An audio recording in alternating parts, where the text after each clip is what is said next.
देखो बच्चों, यह चौथा जो एकम है कथनी और करनी। कथनी का मीनिंग क्या होता है, उसका मतलब क्या होता है? तो कथनी यानी कि बोलना, और करनी यानी कि करना, यानी कि जैसा बोलो वैसा ही करना चाहिए। इस पाठ में यह शिक्षा हमें दी गई है। इस पाठ से हमें यह शिक्षा मिलती है कि हम जैसा बोलते हैं वैसा ही हमारे जीवन में हमें हमेशा करना चाहिए। सदैव हमारे बोलने पर हमारा जो कार्य है वह निर्भर रहना चाहिए। हमें जो जन्म मिला है, यानी कि मनुष्य जन्म मिला है, तो यह मनुष्य जन्म है वह प्रभु की हमें अनमोल देन है। क्योंकि बच्चों, और सभी को, जीव और प्राणियों को हमारे जैसा सुंदर शरीर नहीं मिला। हम जैसा सोचते हैं वैसा कर सकते हैं, वह वैसा नहीं कर सकते। फिर हमें कितनी सारी सुविधाएं भी मिली है, तो यह सब मनुष्य जन्म मिलने की वजह से हम कर सकते हैं। तो यानी कि हमारा जो जीवन है वह प्रभु की अनमोल देन है।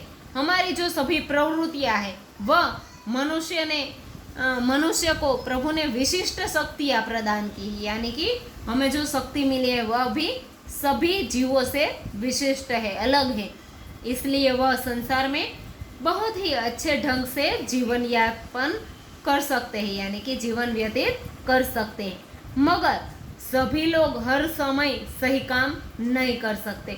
कभी कभी कुछ लोग बोलते कुछ है और करते कुछ है। कई बार मनुष्य ऐसा करता है और इसी मनुष्य की कथनी और करनी में कभी अंतर देखने को मिलता है। तो इस बात को इस पाठ में उजागर किया गया है कि किस तरह से मनुष्य कथनी और करनी में अंतर रखता है। ईश्वर ने मनुष्य को अन्य प्राणियों से श्रेष्ठ बनाया है, उसे कई गुणों से संवारा भी है।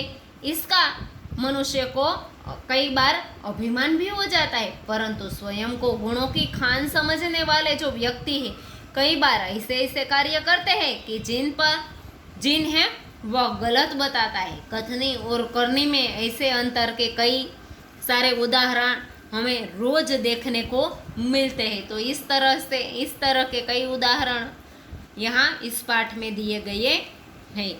बस्ती के बीच सरकार ने पार्क यानी कि उद्यान बनाने की जगह छोड़ रखी थी और बरसात का मौसम था। सभी मोहल्ले में एक सज्जन को उसमें फूल के पौधे लगाने की बात सूझी। उसे आइडिया आया कि जो यह पार्क बनाने की जगह है उसमें मैं फूल के कुछ पौधे लगा दूं। बात भी अच्छी थी। और फिर वे कहीं से फूल के अच्छे अच्छे पौधे लाए और फिर उन्हें कतार में रोप दिया। उसकी देखभाल की और पौधे दिन ब दिन बड़े होते गए। कुछ दिनों के बाद उस पौधों में खूबसूरत फूल आने लगे और पार्क भी फूलों की वजह से बहुत सुंदर लगने लगा। बच्चों, मोहल्ले के लोग इस मनोहर दृश्य को देखकर सुबह शाम पार्क में टहलने लगे यानी कि चलने लगे। फूल सबको अच्छे लगते हैं, फूल किसको नहीं पसंद। लेकिन पार्क में लोगों की आने जाने की चहल पहल बढ़ गई और इससे उन्हें यह लगा कि लोग इन फूलों को तोड़कर ले जाएंगे। किसको लगा बच्चों? उस सज्जन को जिसने यह पार्क में फूल के पौधे लगाए थे।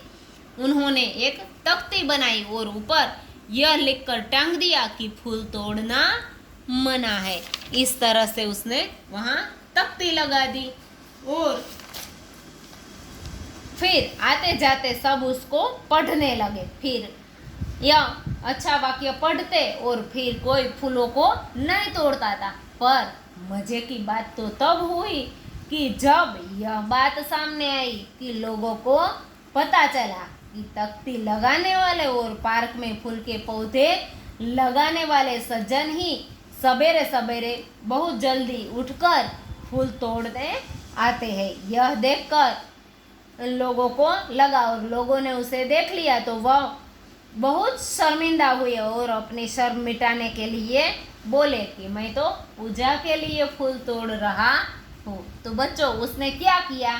कहा कि फूल तोड़ना मना है और किया क्या कि उसने ही फूल तोड़े। तो यहाँ कथनी और करनी में यह अंतर दिखाया। दूसरा जो उदाहरण है वह है बस का। सरकारी बस में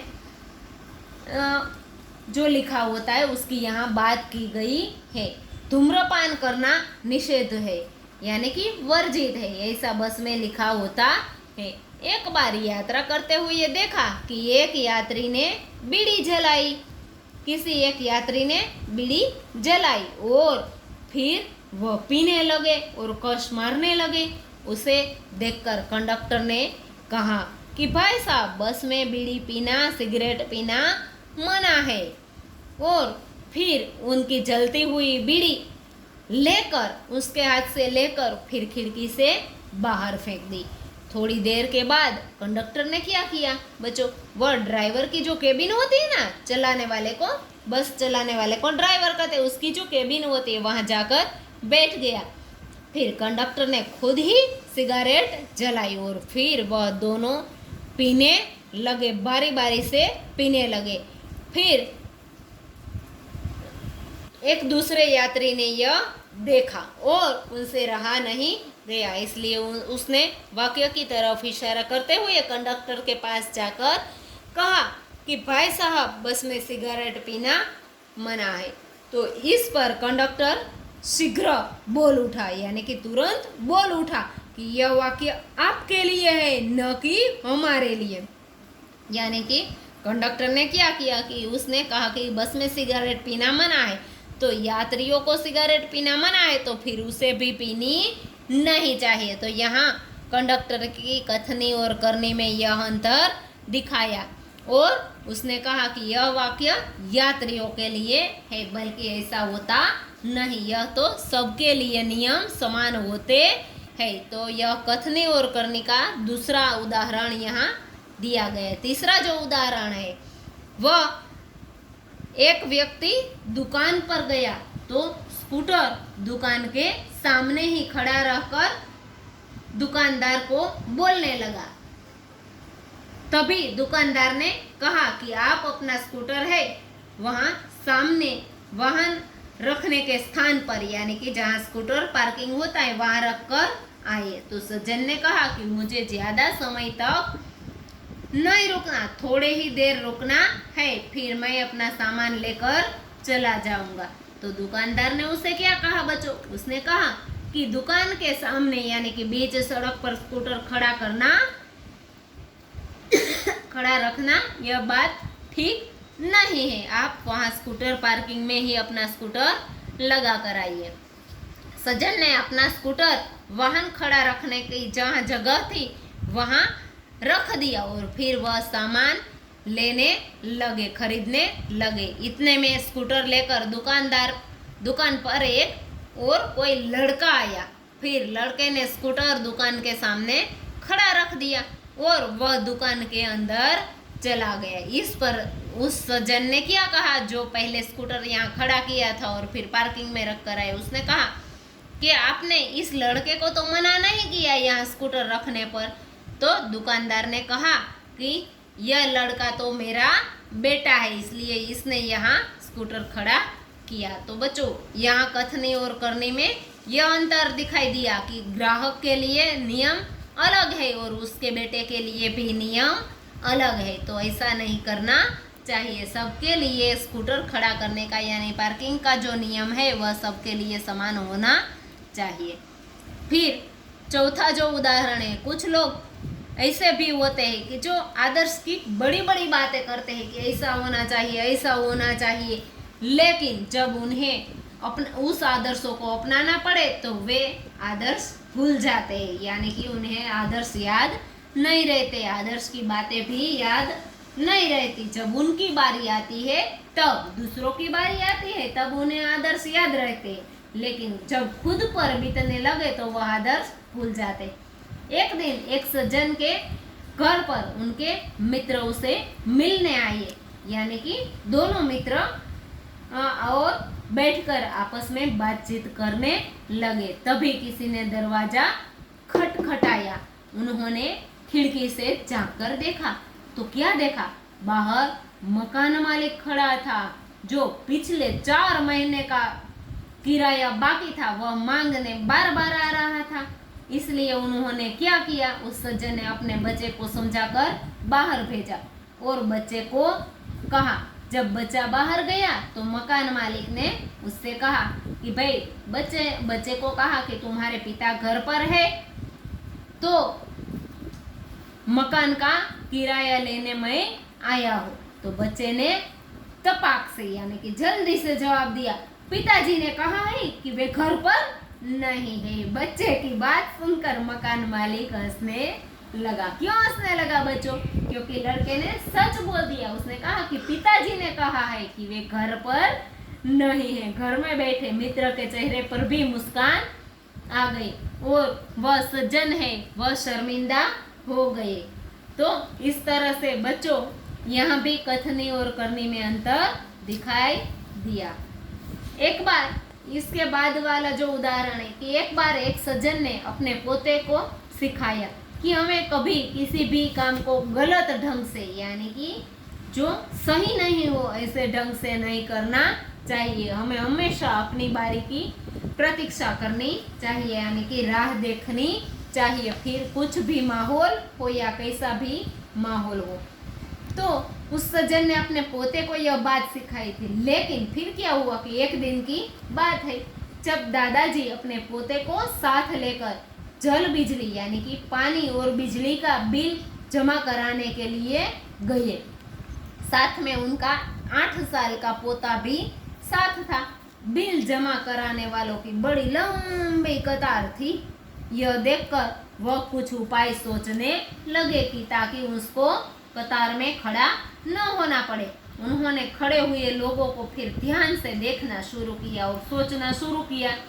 तो आगे ही एक उनके परिचित यानी कि उनके जान पहचान वाले व्यक्ति को खड़ा देखा। वे तुरंत उस व्यक्ति के पास गए और बोले कि बेटा ये बिल तुम घर पर ही भूल आए थे, लो इसको भी जमा करा दो। ऐसा क्यों कहा बच्चों कि तुम घर पर भूल आए थे? क्योंकि कतार में पीछे वाले लोग खड़े थे। यदि वो ऐसा कहते कि मेरा बिल भी जमा करा दो तो सब उसको ना बोलते। इसलिए उसने क्या कहा कि तुम घर पर भूल आए थे, लो इसको भी जमा करा दो। वह व्यक्ति जान पहचान वाला था इसलिए कुछ नहीं बोला और उससे पहले ही बिल और राशि यानी कि पैसे जो कीमत थी वह हाथ में थमा दी और रख दी और एक तरफ जाकर खड़े हो गए, कतार से दूर होकर खड़े हो गए। पोता बार बार से दादाजी को कहने लगा, लाइन में लगिए ना, लाइन में लगिए ना।